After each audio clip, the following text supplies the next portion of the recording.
সবশেষ ICC test চক্রে ৯ দলের মধ্যে সপ্তম হয়েছিল বাংলাদেশ। পাকিস্তান ও ওয়েস্ট ইন্ডিজ ছিল বাংলাদেশের পেছনে। নতুন চক্রে টাইগারদের প্রথম লড়াই শ্রীলঙ্কার বিপক্ষে। তবে লঙ্কানদের সঙ্গে টাইগারদের টেস্ট ইতিহাস একেবারেই মলিন। ২৬ টেস্ট খেলে মাত্র একটিতে জিতেছে বাংলাদেশ। ড্র হয়েছে ৫টিতে, বাকি ২০ ম্যাচেই হার। এর মধ্যে ৮ টেস্টে ইনিংস ব্যবধানে হেরেছে টাইগাররা। তবে গলে বাংলাদেশের বেশ কিছু সুখস্মৃতি রয়েছে। ২০১৩ সালে এই মাঠেই প্রথম বাংলাদেশি হিসেবে ডাবল সেঞ্চুরির রেকর্ড গড়েন মুশফিকুর রহিম। এবারই হয়তো মুশফিকের শেষ লঙ্কা সফর। ২০২৪ সালের আগস্টে পাকিস্তান সফরে ১৯১ রানের ইনিংসের পর থেকে খুঁজে পাওয়া যায়নি তাকে। সবশেষ ১৩ ইনিংসে কোনো 50 নেই এই অভিজ্ঞ ব্যাটারের। বাংলাদেশের হয়ে সবচেয়ে বেশি টেস্ট সেঞ্চুরিয়ান মুমিনুল হকের উপর চোখ রয়েছে ক্রিকেট প্রেমীদের। লঙ্কানদের বিপক্ষে দেশের হয়ে আশরাফুলের পর দ্বিতীয় সর্বোচ্চ ৪টি সেঞ্চুরি করেছেন এই বাঁহাতি। বলের স্পিন উইকেটে ব্যাটিং এর পাশাপাশি মুমিনুলের বোলিংও কাজে লাগবে টাইগারদের। ২ বছর পর দলে ফিরেছেন পেসার ইবাদত হোসেন। চোটের কারণে লম্বা সময় ধরে দলের বাইরে ছিলেন মাউন্ট মঙ্গানুয়ে নিউজিল্যান্ডের বিপক্ষে টেস্ট জেতানো এই নায়ক।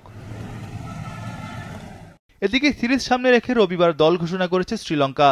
এই সিরিজ দিয়ে টেস্ট থেকে বিদায় নেবেন অভিজ্ঞ অলরাউন্ডার অ্যাঞ্জেলো ম্যাথুস। ১৮ জনের স্কোয়াডে ৬ জন প্রথমবারের মতো ডাক পেয়েছেন। এর মধ্যে আলোচনায় ২ হাতে বল করতে পারা থারিন্দু রত্নায়েকে। একই সঙ্গে অফ স্পিনার ও বাঁহাতি স্পিনার তিনি। খেলেছেন ৭৩টি প্রথম শ্রেণীর ম্যাচ। অলরাউন্ডার হিসেবে সুযোগ পেয়েছেন সোনাল দিনুশা। ২৪ বছর বয়সী এই ক্রিকেটার বাঁহাতি স্পিনার। অর্থাৎ একাধিক অচেনা স্পিনার নিয়ে বাংলাদেশকে পরীক্ষায় ফেলতে চায় লঙ্কানরা। লেগ স্পিনে টাইগারদের চিরাচরিত দুর্বলতার কথা মাথায় রেখে আকিলা ধনঞ্জয়কে দলে ফেরানো হয়েছে। দীর্ঘ ৬ বছর পর সাদা পোশাকে খেলার অপেক্ষায় ৩১ বছর বয়সী এই স্পিনার।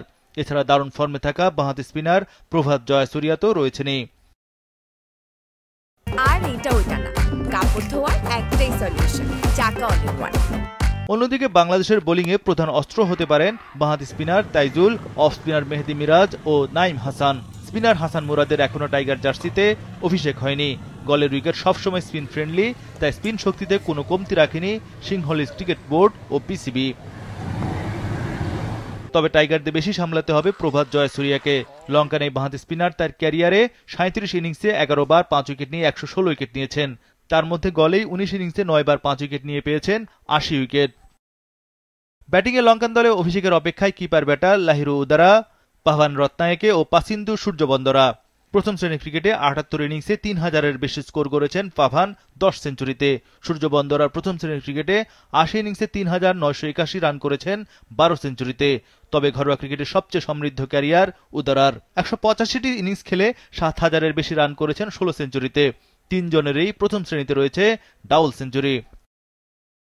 এদিকে ওপেনিং জুটি নিয়ে গত কয়েক বছর ধরেই হিমশিম খাচ্ছে বাংলাদেশ। ঘরোয়া ক্রিকেটে ভালো খেলে জিম্বাবুয়ের বিপক্ষে গত সিরিজে ৩ বছর পর দলে ফেরেন এনামুল হক বিজয়। এবার লঙ্কান সফর তার জন্য হতে পারে চ্যালেঞ্জিং। ওপেনিংয়ে সাদা পোশাকে নিজেকে টিকিয়ে রাখতে চাইলে ব্যাট হাতে অবদান রাখতে হবে বিজয়কে। টেস্টে ১১ ইনিংস খেলেও কোনো 50 নেই ৩২ বছর বয়সী এই ডানহাতির। ওপেনিংয়ে বিজয়ের সঙ্গে সাদমান নিজের সবশেষ টেস্টে ১২০ রানের ক্যারিয়ার সেরা ইনিংস খেলেন। পাকিস্তান, ভারত ও ওয়েস্ট ইন্ডিজ ৩ সফরেই 50 ছিল তার। তবে ৭ বছরের ক্যারিয়ারে ঘরে কিংবা বাইরে শ্রীলঙ্কার মুখোমুখি হননি সাদমান। লঙ্কানদের বিপক্ষে নিজের প্রথম ম্যাচটা নিশ্চয়ই রাঙিয়ে নিতে চাইবেন এই বাঁহাতি ব্যাটার। আশার আলো হতে পারেন keeper batter Zaker Ali. West ইন্ডিজের বান্ডিতে তার বিরুদ্ধে ২০২৪ সালে টেস্ট জিতেছিল টাইগাররা। চোট কাটিয়ে লিটনের ফেরাটাও ব্যাটিংয়ে বাংলাদেশের জন্য বেশ ইতিবাচক। তবে বৃষ্টি সাধতে পারে গলে, তাই কন্ডিশন মানিয়ে টাইগাররা কেমন পারফর্ম করে তাই দেখার অপেক্ষা।